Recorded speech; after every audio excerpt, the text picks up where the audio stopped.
Kahit man nga po mga idol, natanggap na ni Anthony Edwards ang kanilang pagkatalo laban sa Dallas Mavericks, hindi pa rin naman nga po niya naiwasan na madala sa kanyang emosyon. Sa katunayan, sa kalagitnaan nga po ng kanilang Game 5, hindi nga po niya napigilan ang kanyang sarili na pagalitan at trash talkin ang kanyang mga kakampi dahil sa palpak na pinaggagawa ng mga ito. Sa isang kumalat nga po na audio sa social media, napag-ulaman nga po dito na pinagsabihan niya ang kanyang mga kakampi, lalo na si Kyle Anderson, na ipasa sa kanya parati ang bola para mas madali silang makapagtala ng puntos.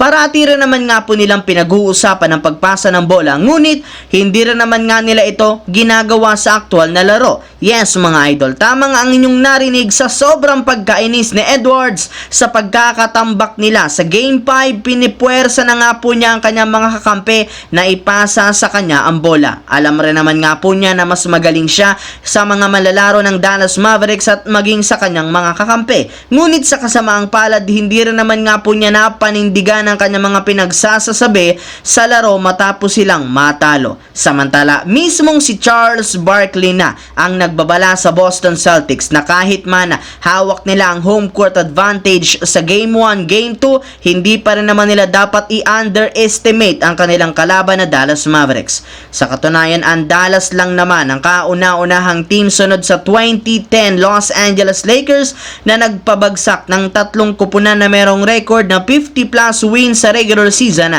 matapos nilang patumbahin sa isang 7-game series ang Oklahoma City Thunder, Minnesota Timberwolves at ang Los Angeles Clippers. Kaya hindi na nga dapat basta-bastahin ng Boston ang Dallas Mavericks. Isa pa, kailangan rin naman nga pong maghinay-hinay muna ang mga fans ng Boston sa pangtatrash talk kay Luka Doncic at maging kay Kyrie Irving, gayong mas ginaganahan nga ang dalawang ito sa tuwing merong nang aasar sa kanilang fans sa loob ng venue. Sa madaling salita, huwag nga pong gagayahin ng Celtics ang mga pagkakamaling nagawa noon ng Wolves, Thunder at Clippers at iba pang mga teams na pinabagsak ni Luka Doncic at Kyrie Irving. Sa kabilang banda naman, dahil nga po mga idol, hindi pa pinapayagan ng NBA ang Los Angeles Lakers na makipag-usap sa mga teams o sa mga available na manlalaro sa free agency, pinapagpatuloy muna nga ng kanilang front office ang pag-interview sa posibleng maging bagong head coach at mga assistant coach nila. At isa nga sa mga coaches na nakausap nila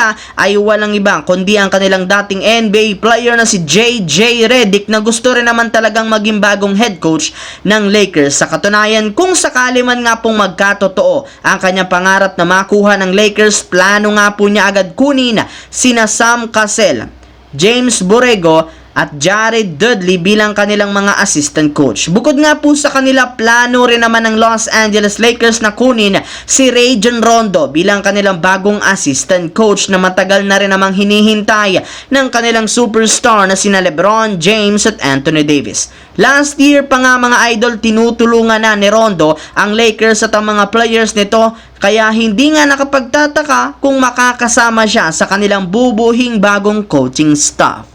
Ang videong ito ay hatid sa inyo ng 1xBet. Suportahan at manalo sa inyong paboritong kupunan. Maaaring makakuha up to 12,000 cash bonus sa inyong first deposit gamit ang aking promo code. Dahil 4 na lang ang natitirang team sa playoffs, pag tama prediction mo, panalo ka. Pindutin lamang ang link sa comment section at mag-register gamit ang inyong GCash account para makapag-cash in at cash out. Isang paalala, tumaya ng responsable. So yun lamang mga idol ang ating bagong video na ating pinag-usapan ngayon dito. Once again, this is your J-Zone TV. Huwag kalimutang mag-like, mag-subscribe, pindutin ang notification bell sa akin channel para lagi kayo maging updated sa mga videos na pinapalabas ko. Isang malaking shoutout sa lahat mga idol. Thanks for watching.